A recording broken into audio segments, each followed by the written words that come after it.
حضرت زینب رضی اللہ تعالیٰ عنہا کی سیرت اور کردار کا واقعہ۔ میدان کربلا میں 10 محرم الحرام سن 61 ہجری کے دن اگر کڑیل جوانوں، بوڑھوں، بچوں، شیر خواروں، مہمانوں، صحاب محترم اور خاندان دان رسول اللہ صلی اللہ علیہ وسلم تعلق رکھنے والوں نے اپنی جانوں کی قربانیاں دے کر تعریف رقم کی ہے۔ اس مار کے حق باطل کے خواتین، جنہیں عام طور پر صنف نازک کہا اور سمجھا جاتا ہے، میں بھی ایسا کردار ادا کیا کہ اسے کبھی فراموش نہیں کیا جا سکتا۔ ان خواتین نے بنت علی رضی اللہ تعالیٰ عنہ، سیدہ زینب رضی اللہ تعالیٰ عنہ نام تو تاریخ کربلا میں خاص نقوش رکھتا ہے۔ حضرت امام رضی اللہ تعالیٰ عنہ سے محبت رکھنے والی سیدہ زینب رضی اللہ تعالیٰ عنہ کربلا کی داستان کا وہ باب رقم کیا جسے امام حسین نے ادھورا چھوڑا تھا۔ امام حسین کی شہادت کے بعد بہت زیادہ سخت وقت تھا جب آپ کا کردار شروع ہوا۔ حضرت امام حسین کی شہادت کے وقت اور اس کے بعد سیدہ زینب کے بعد کون سی ذمہ داریاں آئیں جنہیں آپ نے بہت خوبصورتی کے ساتھ ادا کیا تھا، یہ بات تو تاریخ کے ورق پر لکھی واضح دکھائی دیتی ہے۔ جو دین اسلام کی بقا امام حسین کی شہادت سے نصیب ہوئی، اس مقصد کی تقسیم سیدہ زینب اسیری اور کوفہ شام کی راہوں اور درباروں بلی خطبات دینے سے ممکن ہوئی۔ امام حسین کے خطاب کو مختلف مقام پر، خاص طور پر دربار یزید میں جب شہدائے کربلا کے کٹے سر کے ساتھ محفل عرب تسرور سجائی گئی تھی اور اسلامی ملکوں کے نمائندوں خط و کتابت دی گئی تھی، ان کے درمیان ضمیر کو جگا دینے والے بے نظیر بات کے ذریعے بیان کرتے بنو امیہ کی حکومت اور اس کے احوال کو بیان کرنا کے سامنے رسوا کر دینا۔ یقیناً یہ دلیری اور شجاعت فقط قلعہ بنی ہاشم جناب زینب بنت علی کے حصے میں آئی ہے۔ کہتے ہیں کہ سیدہ زینب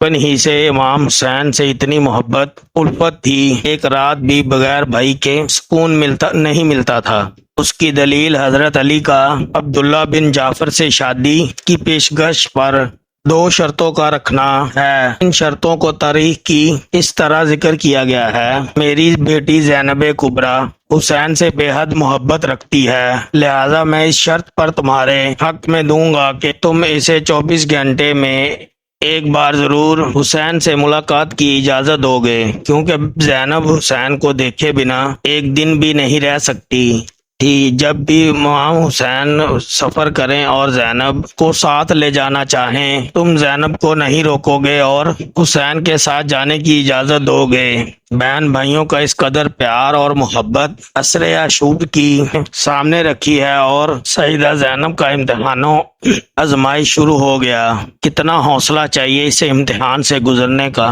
کے لیے۔ اگر یہاں پر سیدہ ہمت ہار جاتی، کربلا کے لقودس صحرا میں لکھی گئی داستان شجاعت اور حریص کا علم کسی کو بھی نہ ہوتا۔ یقیناً امام حسین اور ان کے جانثار ساتھیوں بے مثال قربانیاں رائے گاہ چلی جاتی۔ آج سو یزیدیت کا راج ہوتا، دین کی شکل نہ جانے کیسی ہوتی، جو بھی ہوتی محمد صلی اللہ علیہ وسلم کا لایا ہوا دین نہ ہوتا۔ سیدہ زینب نے اس موقع پر سب سے پہلے مقترات عصمت تو طہارت، پاک بیویوں اور شہزادیوں اور شہداء کی بیویوں اور بچوں کی ہمت نہیں ٹوٹنے دی، ان کے حوصلے بلند رکھے اور ان جلتے قیام اور یزیدیوں کی لوٹ مار سے بچایا۔ اس موقع پر سب سے اہم ترین کام امام زین العابدین، جو حالت بیماری میں خیمے میں موجود تھے، ان کو شمر کے مظالم سے بچایا اور شمر کے سامنے ڈٹ گئی، آگے تمہیں میری لاش سے گزر کر جانا ہوگا۔ اس طرح جلتے قیام سے امام زین العابدین کو اٹھا لائیں اور امامت کے چراغ کو بجھنے نہیں دیا۔